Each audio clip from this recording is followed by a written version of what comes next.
Este viernes 14 de octubre ha iniciado el 16º Encuentro de Solidaridad con Cuba del Estado español, organizado en Puerto de Sagunto, Valencia, por la Asociación Valenciana de Amistad con Cuba, José Martí. Es un encuentro al que asiste una amplísima delegación procedente de Cuba, que ha comenzado con un importante homenaje al comandante Fidel Castro a cargo de dos grandes periodistas, Ignacio Ramonet y Pascual Serrano.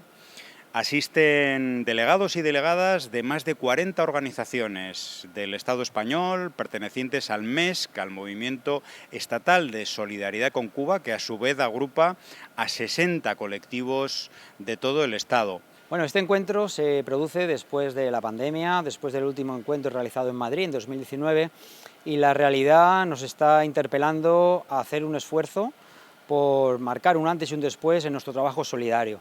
Estamos enfrentando una terrible agresión mediática, también con un endurecimiento del bloqueo económico, y por tanto nos toca también repensar qué estrategias son las mejores para poder denunciar y contraponer nuestras políticas en defensa de la revolución cubana frente a esta hostilidad permanente en todos los frentes, ¿no? En el mediático, en el económico, también en el diplomático.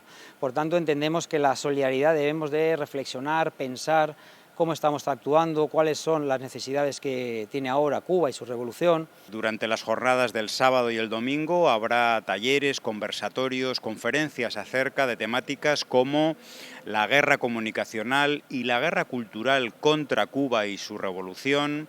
También sobre las estrategias del movimiento de solidaridad para denunciar el bloqueo de Estados Unidos contra la isla y contra el pueblo cubano, o sobre las formas más adecuadas para el envío de donaciones materiales a la isla en un momento tan difícil económicamente para el pueblo cubano.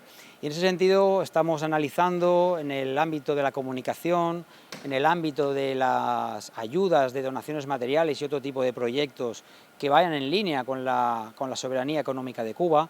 También estamos reflexionando sobre el futuro de la propia solidaridad. Esperamos que este encuentro también sea un trampolín, que sea un impulso a las asociaciones de solidaridad que necesitamos renovar, llegar a nuevos públicos, insertar Cuba en otros espacios. Cuba tiene mucho que decir frente a la crisis climática, tiene mucho que decir en defensa de la soberanía de los pueblos, así como en alternativas a este sistema de valores que lo que impone es un consumismo desenfrenado, un egoísmo individualizado, y donde Cuba está mostrando otro camino, otra alternativa social, de justicia, donde no deja a nadie atrás, ¿no? Incluso de democracia participativa. Esta jornada de inauguración ha culminado con un homenaje musical al gran trovador cubano recientemente desaparecido, Vicente Feliú, a cargo de trovadores y trovadoras de Cuba, pero residentes algunos en la isla y otros y otras también en el Estado español. Las jornadas continuarán el sábado y el domingo con la participación de personalidades de la ciencia, la política, el periodismo de Cuba y también de Europa. Y en estas jornadas se tratará de fortalecer el movimiento de solidaridad de cara al futuro. Yo creo que sigue siendo un referente para muchas y muchos, los que hemos crecido pegados a la Revolución Cubana, y esperamos que este encuentro nos sirva de ese estímulo para seguir creciendo y haciendo mejor nuestra labor solidaria con la revolución más solidaria del mundo.